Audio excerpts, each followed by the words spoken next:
1. US Patriot missile shortage. Implications for global security and military operations. 2. Hegseth's Ukraine weapons pause. Did Trump know? Pentagon controversy explained. 1. US Patriot missile shortage. Implications for global security and military operations. Imagine a world where the United States, a global military powerhouse, is struggling to keep up with its own defense needs. It's a shocking reality that has come to light, with the U.S. having only about 25% of the Patriot missile interceptors required for its military plans.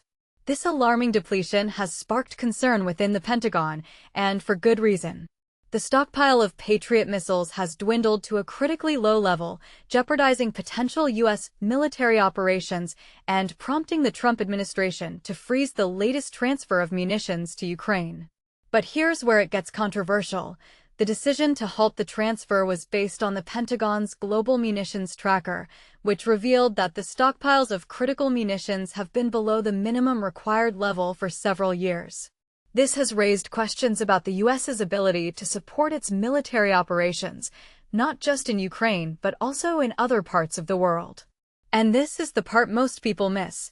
The U.S. has been burning through its stockpiles in the Middle East, with the recent deployment of more interceptors to support the Houthi campaign and to Israel. The situation became even more acute after Trump's move to bomb Iran's nuclear facilities, which led to the U.S. firing close to 30 Patriot missiles to intercept Iranian ballistic missiles. The depletion of Patriot missiles and other munitions has formed part of the basis of a recommendation memo by Elbridge Colby, the Undersecretary of Defense for Policy, outlining several options to conserve weapons.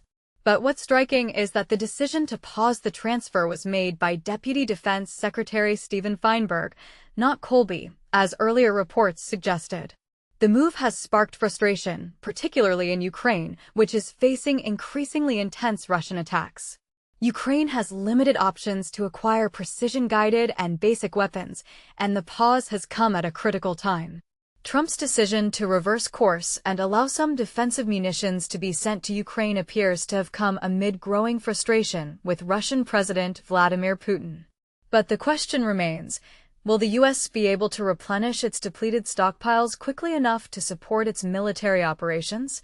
The answer is unclear, but what's certain is that the U.S. is facing a significant challenge in manufacturing weapons to backfill its depleted stockpiles. The U.S. has been transferring weapons to Ukraine through two principal channels, a drawdown of Defense Department stockpiles and the Ukraine Security Assistance Initiative, USAI. Both mechanisms have been affected by the freeze, with the Pentagon prioritizing replenishing its stockpiles using the same defense contractors relied upon to build weapons for Ukraine. The principal concern revolves around the Patriot missiles, which the U.S. produces 600 per year, but Iran alone has more than 1,000 ballistic missiles remaining that could theoretically be used against U.S. bases in the region. The U.S. has also transferred around 2,000 Stinger missiles to Ukraine, equivalent to 2.5 years of production, and is increasingly used by the U.S. military for its own defense purposes against hostile drones. So, what do you think? Can the U.S. find a way to replenish its depleted stockpiles and support its military operations? Or will this depletion have far-reaching consequences for global security? Share your thoughts in the comments below. 2. Hegseth's Ukraine weapons pause. Did Trump know? Pentagon controversy explained.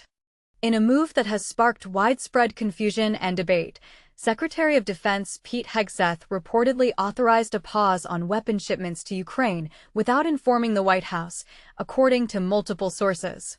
But here's where it gets controversial. This decision, which caught senior officials off guard, highlights the often chaotic decision-making process within the Trump administration, particularly under Hegseth's leadership at the Pentagon. And this is the part most people miss. It's not the first time Hegseth has halted aid to Ukraine, raising questions about coordination and transparency within the government. CNN reports that Hegseth's unilateral action last week set off a scramble within the administration. Officials were left scrambling to understand the rationale behind the pause and to explain it to Congress and Ukraine. President Donald Trump, when questioned about the decision during a cabinet meeting, distanced himself from the move. "I don't know, why don't you tell me?" He responded when asked who authorized the pause. Instead, Trump emphasized that the U.S. would continue providing defensive weapons to Ukraine, a stance he reiterated later at the White House. This episode isn't an isolated incident. Earlier this year, in February, Hegseth similarly halted weapon shipments, only to reverse the decision shortly after. This pattern of abrupt policy shifts has left even top national security officials, like U.S. Special Envoy to Ukraine Ret. General Keith Kellogg and Secretary of State Marco Rubio, in the dark. Both learned of the pause from press reports rather than official channels. Pentagon Press Secretary Kingsley Wilson defended the move, stating that Hegseth provided a framework for the president to evaluate military aid and assess stockpiles, claiming it was coordinated across government. However, White House Press Secretary Karoline Leavitt's response was more nuanced. She noted that the Pentagon conducted a review to ensure aid aligns with U.S. interests and that Trump ultimately decided to continue supporting Ukraine.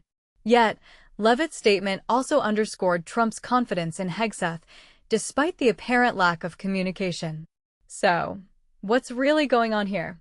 Two sources suggest Hegseth's lack of coordination stems from his absence of a chief of staff or trusted advisors who could encourage better interagency collaboration.